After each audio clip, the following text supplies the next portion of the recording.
Oke, Assalamualaikum warahmatullahi wabarakatuh. Jumpa lagi dengan saya di Pak Syaf Channel ya, channel YouTube kesayangan Anda semuanya. Oke, apa kabar Sobat Pak Syaf semuanya? Semoga tetap dalam keadaan sehat dan tetap semangat ya. Akhir pekan tetap semangat ya. Jangan malas-malasan ya. Boleh malas-malasan tapi tetap semangat. Oke, kali ini Pak Syaf akan menyampaikan sebuah kabar gembira ya, terutama bagi teman-teman pengelola program studi yang akan habis masa akreditasinya di tahun 2022. Apa itu? Ya terkait dengan bantuan dana atau bantuan dana akreditasi di lembaga akreditasi mandiri atau LAM. Nah, ini adalah sebuah kebijakan dari Kemendikbudristek yang membantu program studi yang akan habis masa akreditasinya di tahun 2022 karena sekarang LAM-nya berbayar, jadi ada mekanisme bantuan dari pemerintah, khususnya bagi prodi yang akan mengajukan reakreditasi di tahun ini. Nah, seperti apa syarat dan mekanismenya? Yuk kita simak. Dan jangan lupa like, comment, share, dan subscribe Pak Saf Channel ya, sebanyak-banyaknya. Oke, ini saya dapatkan informasinya dari Dirjen Kelembagaan ya, Dirjen Kelembagaan Dikti. Nah, di sini adalah apa namanya? Namanya program bantuan pemerintah untuk transformasi akreditasi pendidikan tinggi ya. Intinya adalah bantuan untuk biaya pengajuan akreditasi. Nah, ini adalah dasar hukumnya. Saya kira tidak perlu saya review karena biasanya juga di skip. Yang paling jelas mungkin adalah ini ya. Nah, ini penerima bantuan. Ini siapa saja? Nah, di sini ini adalah penerima bantuan merupakan program studi pada program sarjana di perguruan tinggi akademik PTA swasta di bawah pembinaan Kemendikbudristek ya. Jadi kalau dibagi pembina perguruan tinggi itu ada tiga, ada Kemendikbudristek, ada Kemenak, ada kementerian yang lainnya. Nah, untuk hal ini, bantuan ini hanya diperuntukkan untuk prodi-prodi yang ada di bawah naungan Kemendikbudristek. Nah, di sini ada beberapa hal.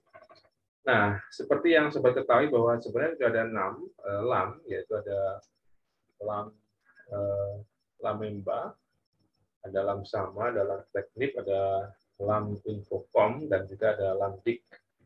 Satu lagi yang tidak tertera adalah LAMKes ya. Jadi LAMKes tidak masuk ke program ini ya.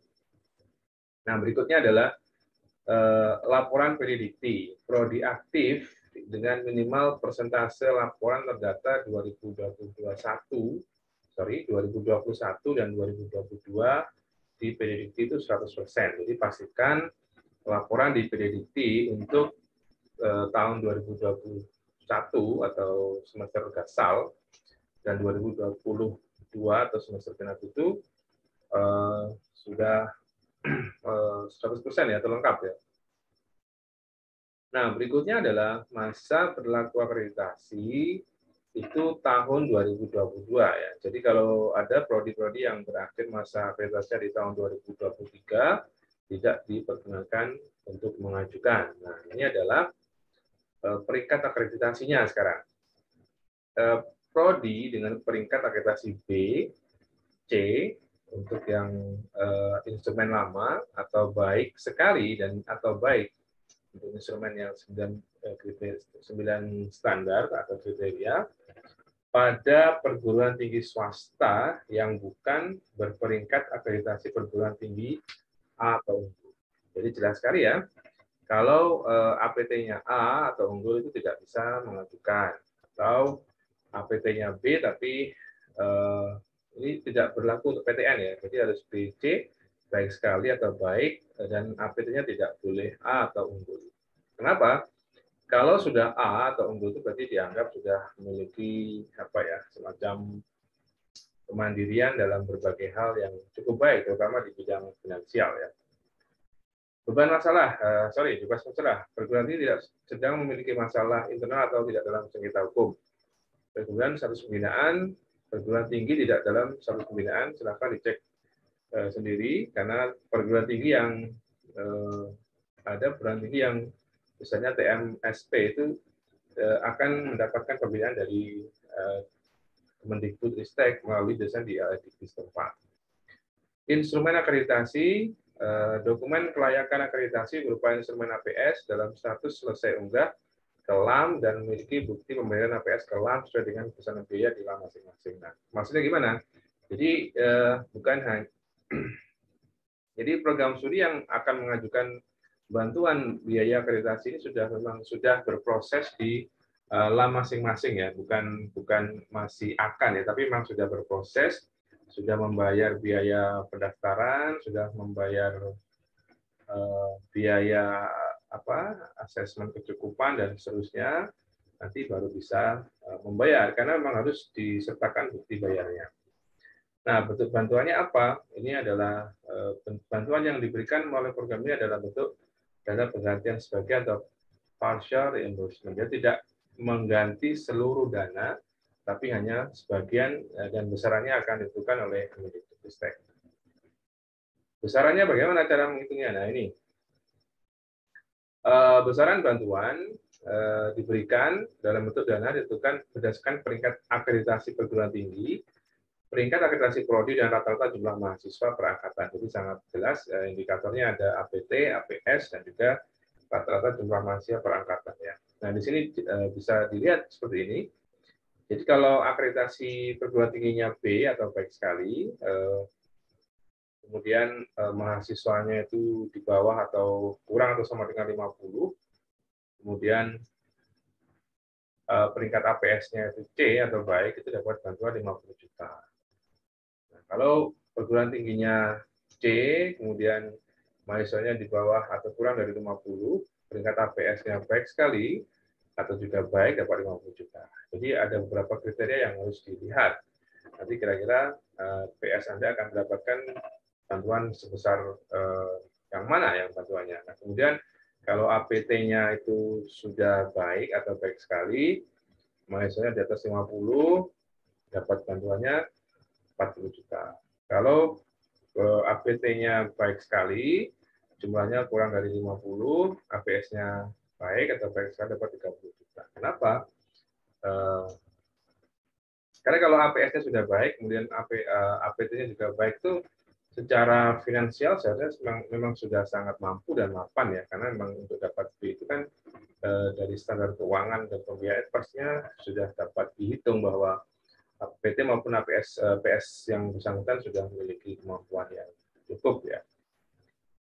Nah, ini penetapannya tata kelola dan penetapannya akan ditetapkan dan berdasarkan kriteria di Dirjen Dikti format usulan nanti di laman IPAUKAN ini ya. Nah, ini adalah usulannya, timeline-nya, pengumumannya 2 sampai 3 Juni. Kemudian registrasinya 2 Juni. Periode unggah ada 2 Juni sampai 10 September.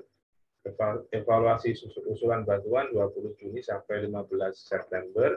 Pengumumannya ada 2, tahap 1 yang mengusulkan tanggal 22 Juli untuk usulan yang diajukan sampai tanggal 15 Juli. Jadi ada 2 termin ya. Kemudian yang tahap 2 itu adalah untuk usulan yang diusulkan setelah tanggal 15 Juli sampai dengan 15 September. Jadi seperti itu sobat semuanya terkait dengan hal-hal yang cukup bisa kita manfaatkan terutama bagi teman-teman PS, pengelola PS yang akan melakukan reakreditasi di tahun 2022. Nah, di sini kita lihat ini adalah panduannya ya, panduan penyusunan usulan. Nah, nanti sobat pengelola pengelola PS harus menyusun usulan ya, usulan untuk bantuan dari pemerintah ini. Kita lihat juga apa isinya. Nah, mungkin langsung ke sini ya. Nah, kita skip aja. Nah, ini misalnya sudah saya jelaskan tadi. Nah, ini juga sudah dijelaskan. Nah, ini juga timeline-nya sudah. Nah, ini dalam lampirannya, format usulan bantuan. Ini ada form surat perguruan tinggi atau BPS. Yang terhormat ini adalah surat permohonan atau surat permohonan bantuan ya. Ini ditujukan ke Dirjen Kelembagaan, Dirjen Diktiristek, kemudian yang bertanda dan seterusnya, tanda tangannya. Ini ada lampiran, ini juga harus menampilkan surat kesanggupan mengikuti akreditasi ya. Jadi bukan hanya membership di LAM kemudian selesai tapi tidak dilanjutkan, tapi memang harus sampai ke tahapan asesmen lapangan ya jika diperlukan ya. Ini surat kesanggupan mengikuti akreditasi. Berikutnya adalah, nah kurang lebih seperti ini ya. Jadi nanti ada kalau kita lihat di syarat-syaratnya itu kita bisa ini dalam bentuk PDF. Ya, jadi syarat-syaratnya adalah surat permohonan, surat kesanggupan, dan juga sertifikat akreditasi yang sebelumnya. Nah ini kalau caranya nanti akan saya bahas atau sobat bisa. Ini adalah tutorial untuk apa namanya untuk aplikasinya ada 3, ada beranda, ada pendaftaran akun, ada pengusulan. Nanti ini caranya adalah beberapa informasi yang didapat dalam beranda website ini seperti nanti kalau sudah sobat semua sudah berhasil login ya oke, loginnya itu pertama dengan menggunakan akun PDDikti. Jadi tidak setiap orang akan bisa masuk kecuali adalah operator PDDikti. Kan di satu perguruan tinggi misalnya ada satu operator PDDikti. Nanti minta operator PDDikti untuk membuatkan akun untuk bisa login di website ini ya, di bantuan aps.kemendikbud.go.id. Nanti menunya seperti ini tampilan awalnya, kemudian pendaftaran akun task force. Nah ini untuk pertama kali diharapkan perguruan tinggi masuk menggunakan akun operator PDDikti pada bagian berikut untuk melakukan pendaftaran akun task force. Ini pertama kali kita login dengan akun PDDikti, setelah itu kita akan mendaftarkan akun gugus tugas yang akan kita tugaskan untuk menjadi penanggung jawab kegiatan atau penanggung jawab pengusulan biaya ini. Pendaftaran akun task force setelah berhasil nanti akan ada daftar seperti ini, ada anggota perguruan tinggi, kemudian jumlah mahasiswa dan seterusnya. Ya karena ini langsung link ke PDDikti, jadi otomatis data yang ditampilkan di masing-masing akun PS atau PT itu pasti sesuai dengan data di PDDikti.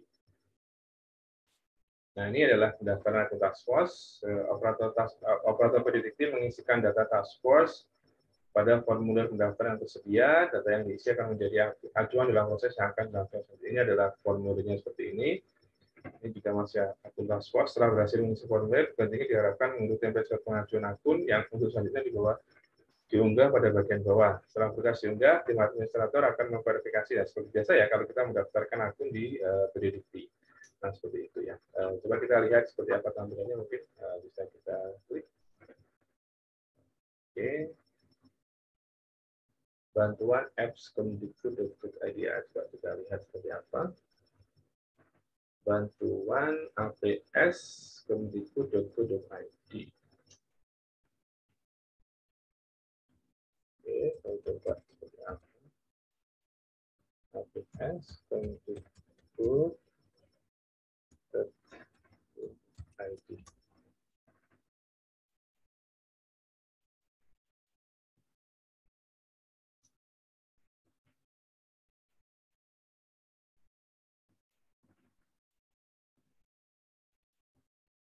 Oke, saya sudah mencoba membuka seperti ini tampilannya. Nah, ini ada tampilannya seperti ini. Ya, nanti kita akan perlu berkoordinasi dengan operator PDDikti dan seterusnya. Setelah nanti kita bisa login dan seperti yang sudah saya jelaskan sebelumnya, nanti akan kita teruskan di proses-proses selanjutnya. Oke, jadi program ini harus dimanfaatkan semaksimal mungkin ya, karena akan sangat bermanfaat sekali, terutama untuk mensupport pendanaan di pengajuan akreditasi, khususnya yang akan habis tahun ini ya, karena kita sudah semua tahu bahwa contoh di Lamdik misalnya yang kami laksanakan itu kurang lebih ada 5 juta untuk membership, kemudian ada 50 juta untuk biaya akreditasi ya, jadi kurang lebih 58 juta. Kalau kami tadi menghitung, karena PT kami B dan prodi yang akan reakreditasi juga B, mahasiswa juga kurang dari atau sama dengan 50, Jadi bantuan maksimal yang akan diberikan adalah kurang lebih 30 juta. Itu hitung-hitungan kami ya cukup membantu lah, sekitar 50% dari total biaya yang akan kami keluarkan untuk melaksanakan proses akreditasi ini. Oke, demikian konten saya kali ini. Semoga bermanfaat. Segera dipersiapkan semua kebutuhan dan dokumen-dokumen untuk mendapatkan bantuan dari pemerintah untuk pengajuan akreditasi tahun 2022. Terima kasih sudah menonton konten singkat dan padat saya kali ini. Semoga bermanfaat. Jangan lupa like, comment, share, dan subscribe Pak Saf channel sebanyak-banyaknya. Akhir kalam, wabillahi taufiq wal hidayah. Assalamualaikum warahmatullahi wabarakatuh.